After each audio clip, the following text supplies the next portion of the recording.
Hi, I'm Brian Moran, founder of Government CIO. Welcome to Government CIO Magazine. Hi, I'm Tiffany Barrett with Government CIO Magazine. We're here today with Terry Halverson, Department of the Navy, CIO N6.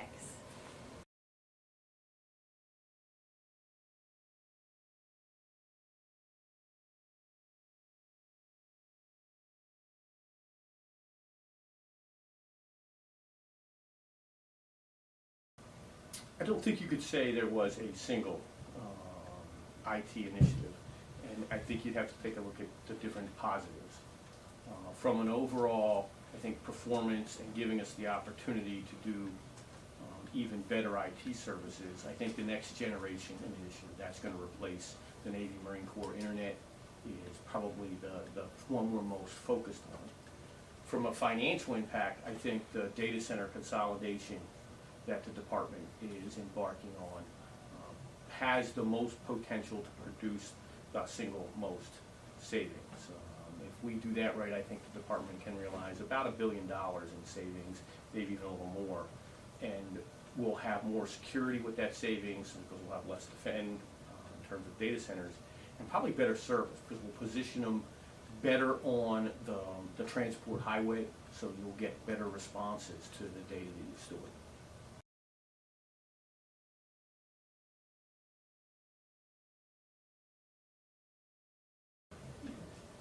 I don't know that we've got unique challenges. We have some unique areas of concern, a higher degree than, say, some of the other services because of our mission. And I think that would be bandwidth management and expeditionary communications.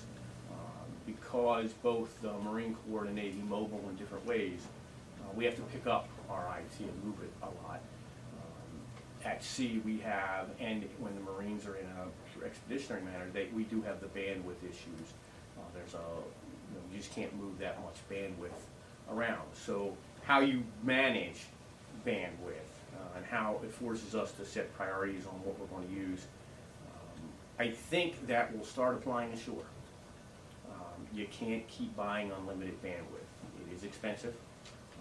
So at a certain point, and we're, I think, in the dawn getting close to that, we're going to have to look at how we structure our ashore bandwidth priorities so that we meet all of, not just the missions, but all of the intents. The Department of Navy and the two services have been very much leading the way in saying we want our sailors, Marines, and civilians to have access to the internet at work. So how do we keep managing that and being able to do the mission? I think we face all of the same challenges that everyone else does. I am often kind of remarkable that when I go out to industry, and I spend a lot of time with industry and other services, the challenges across for all the CIOs are very similar. I mean, everybody's facing diminishing resources. We're facing the constant pressure of mobility, particularly from customers, and they want the latest and greatest devices. The Department of Defense maybe has more pressure on that because we do have extra security concerns that the private sector maybe doesn't have to the level we do. So I think the challenges are consistent. The level we face them may be a little different in some areas inside the Navy.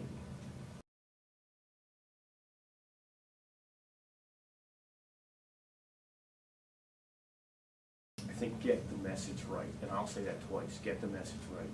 That means you've got to have everybody inside the DON for certain, in some cases even inside DOD, and sometimes even broader than that. You've got to get the industry partners all to understand why is this initiative so important to mission.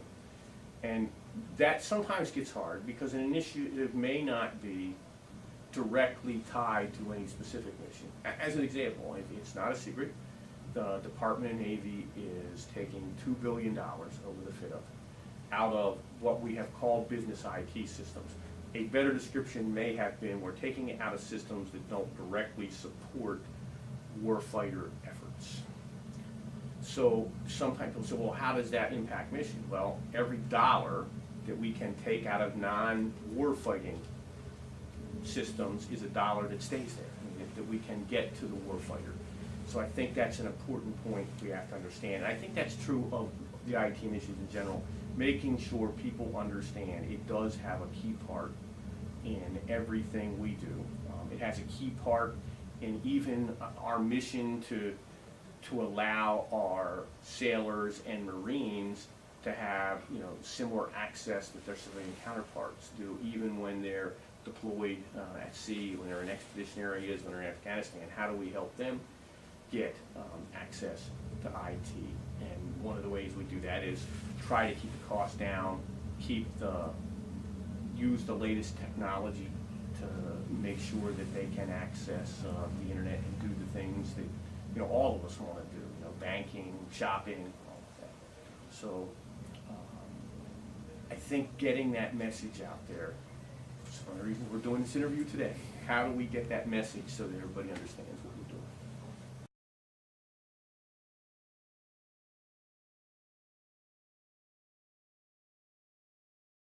doing? Not just shipboard, but as I mentioned in the earlier question, I think because of our mission and the Marine and Navy missions, the shipboard and the expeditionary, managing bandwidth and managing in general IT assets, because you're going to have less of them than places that are predominantly shore-based.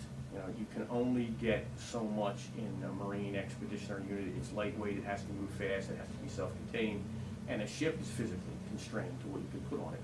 So I think we have learned a lot about how to manage and do a wide breadth of IT services with the limited amount of resources that we can bring to the table, and that's probably the single biggest thing we can learn from our mission environments.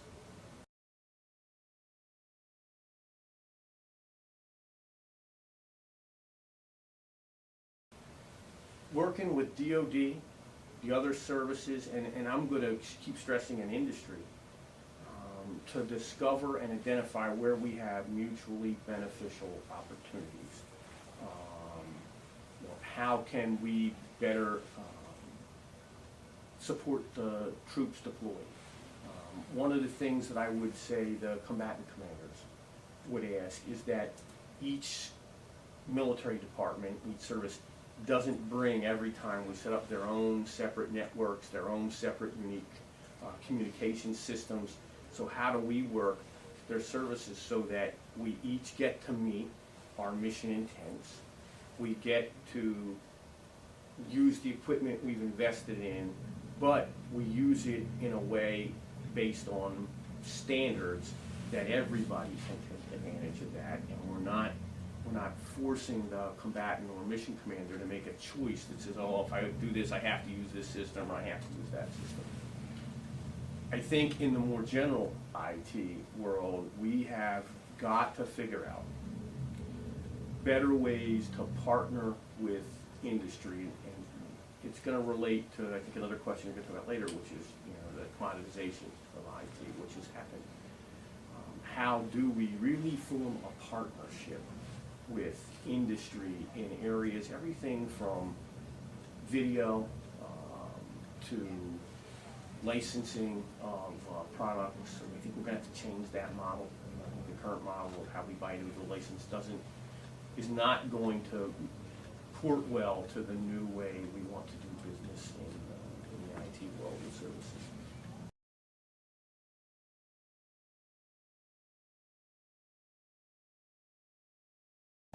Yeah, I think it's already having it. I mean, one of the things that I would tell you is we are commoditized in many areas. Everything from the applications we use. We are a unique business in the Department of Navy and the Department of Defense, but we still have similar business requirements than the private sector does. So I don't think it's by accident that we use similar applications. We use a lot of Microsoft. The private sector uses Microsoft. We use a lot of Oracle. The private sector uses a lot of Oracle. We're buying that because if I buy their products and I can use them without customization, I have dramatically reduced the price. So I think that's one way that commoditization has really helped us. And one of the things that we're looking at, one of our initiatives, is to look at how do we buy applications and licenses differently today so that we can take even further advantage of that. That's another thing we're doing with collaboration with the external and internal. We're looking at, in some cases, how does DoD go out and buy applications and IT services together? As a Navy, Department of Navy, in some cases when we go out and we buy an application, we represent a significant percentage of any single company's business. If you take DoD and you combine that on things that we're already buying and use together, it gives us tremendous leverage in the private sector. Typical business, if I walk into you and I say, okay, I'm a customer and I spend $1 million with you, okay, well, you give me a certain level of attention. But if you've got lots of other customers spending more money, you may give them more attention. If I walk in and I say, hey, I am your single biggest customer and I spend $200 million with you, I probably get a certain level of leverage that other customers will not get. And I think that's how we take advantage of it. The other thing I think commoditization does for us is it increases our speed and agility. Industry, particularly in the business sector, tends to respond faster than, say, the Department of Defense. And I'm talking about business, not warfighting systems. In that case, we can leverage how quickly they change, and it costs us less to change.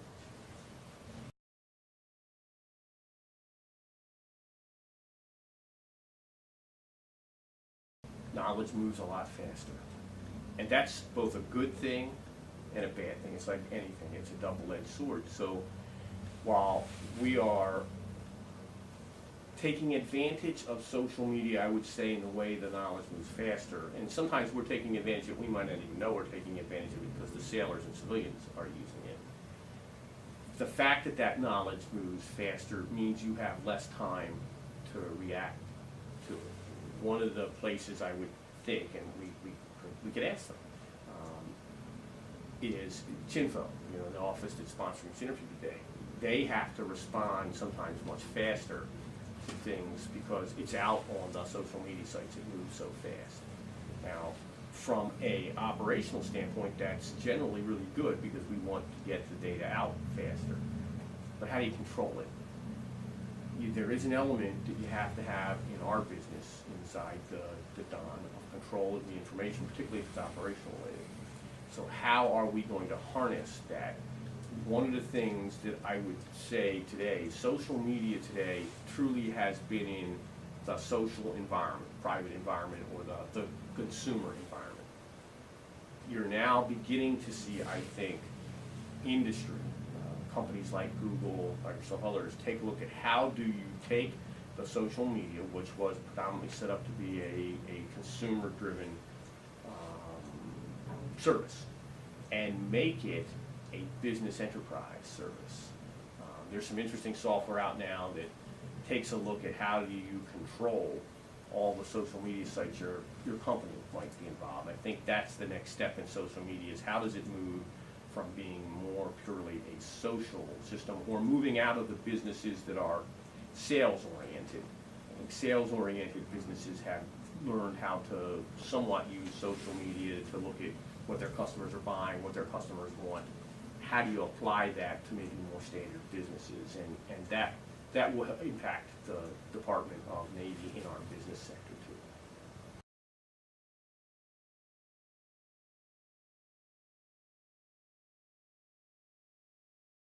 This is an interesting question, and I'm going to give you my opinion, which may not be always shared. I think in cyber it is a lot less about the technical innovations and a lot more about how we innovate both the processes and organizations that do cyber defense.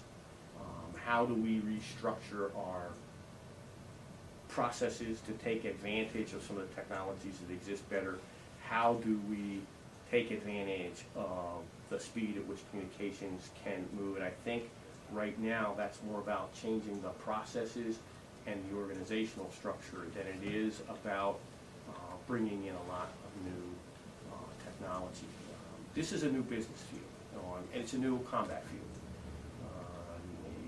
people say, well, it's been around a long time, not relative to how long everything else has been around. I maybe, again, I'm wrong, but I look at the cyber defense and the cyber business in general, not just defense. Cyber is a new area. It's kind of like we're at the same spot when we started aviation or we started nuclear power. It is new, a lot of lessons to learn, how to apply the technology in effective and efficient ways, how do you restructure your organizations to do that. That's where we're at with cyber. So I think the first thing you want to get right is your processes and your organizational structure.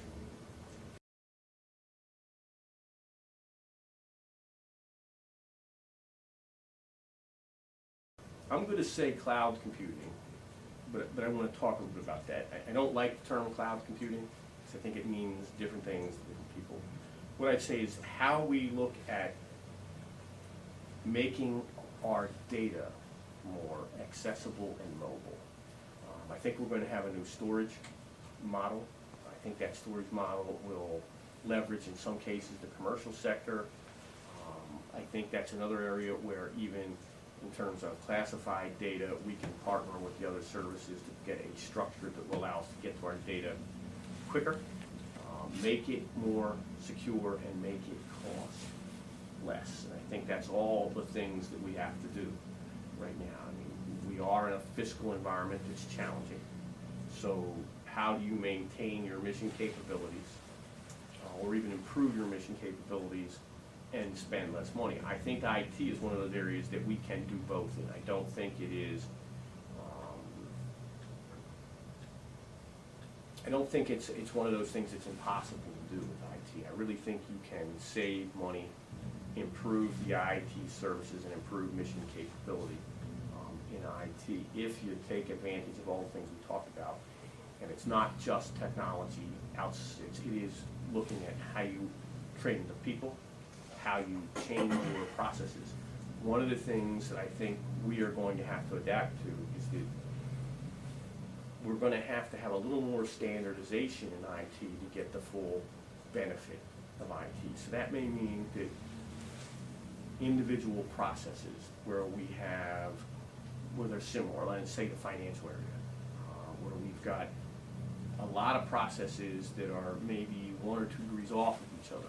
We may have to look and say, hey, to get full advantage of that, change your process. Let's see if we can get the processes closer, see if we can make the organizational structure align better with those processes, and keep the IT more standardized to drive not just the price down, but when we can keep IT more standardized, we tend to remove complexity from the network, we tend to move some of the security problems from the network, and we can move the data faster. And I do think data faster is going to be a key. And then in the way out years, and I say way out years in IT, that's probably 10 years, the thing that I think you're going to see, I think you're going to see email go away. I think you'll see another type of e-message traffic that uses video more so that you get the full impact, you get all the senses. You'll be able to, I think, using less bandwidth than it takes today, click on an email icon or something like that, and it'll bring up the face of the person, or maybe even an actual connection where you have a dialogue. And even if that person's not available, you'll basically do an e-message that when they click on it, they'll see you, they'll be able to hear see your expressions. I think that is going to be part of the future. It will be much more video integrated with the rest of our communications.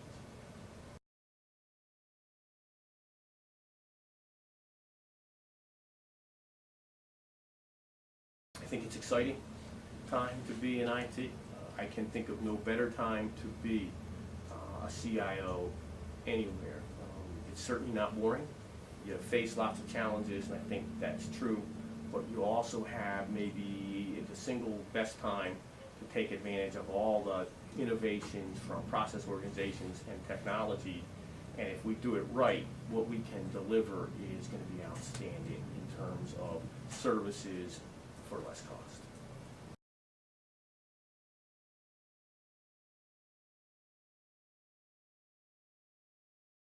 I think in the IT business, it has to get better. And I think that's both on the government and industry side. As we have talked about commoditization, we are tied to industry, maybe more so than other areas in our IT businesses and our IT business systems. I think the current financial position makes it imperative that we really do partner with industry. We understand that they're in business to make money, but to deliver a good service. I don't think industry's out there, in most cases, saying, hey, money is our only issue we worry about. I think it's certainly a big issue for them. It's about their bottom line, but I think most times they want to do good service. I think what we have to be able to do as the government is to better define what we need, what our requirements are. You heard a lot. But also to be able to understand we're going to hold the line on this set of requirements. To work with industry where we can to leverage what would be a commoditized product that maybe answers some of our requirements a little more specifically. An example might be, we'll talk about bandwidth patching. Because I am a commodity buyer, one of the ways I save money on security is that I get the standard patch and I apply that to my shore-based activities. Harder to do that to the Marine Expeditionary and the Navy afloat. So maybe one of the partnership areas is we talk to the industry and say, help us commoditize lean security patches so that I have maybe two types of patches, one that go to a full up bandwidth capable site and another one that goes to less capable that does most of what the patch was intended. How does industry help us not have to customize? And that's a double-edged sword for industry, and I understand that. Customization of a product for the government can certainly be very revenue enhancing for a company. But if we got into a true partnership, maybe they understand selling more volume of that product that answered more of our requirement out of the box might be a good partnership. They'd still make more money, maybe not as much, but they'd have a better partner in the government moving forward. I think that's just an area we're going to have to look at. I think IT presents some interesting challenges even in the way you buy things. The rate of change in IT is we all know, very fast. It's different from, say, the rate of change you would see if you were buying an aircraft or a ship. And there's lots of people looking at how do you modify a very good acquisition system to maybe better react to IT, and how do we partner with industry to do that, even in just the process of acquiring IT products and services. I think is something that we can have a great conversation on in the coming years. If we get it right, could really add to the success of both the DOD at large and to the industry marketers that are trying to sell us the products.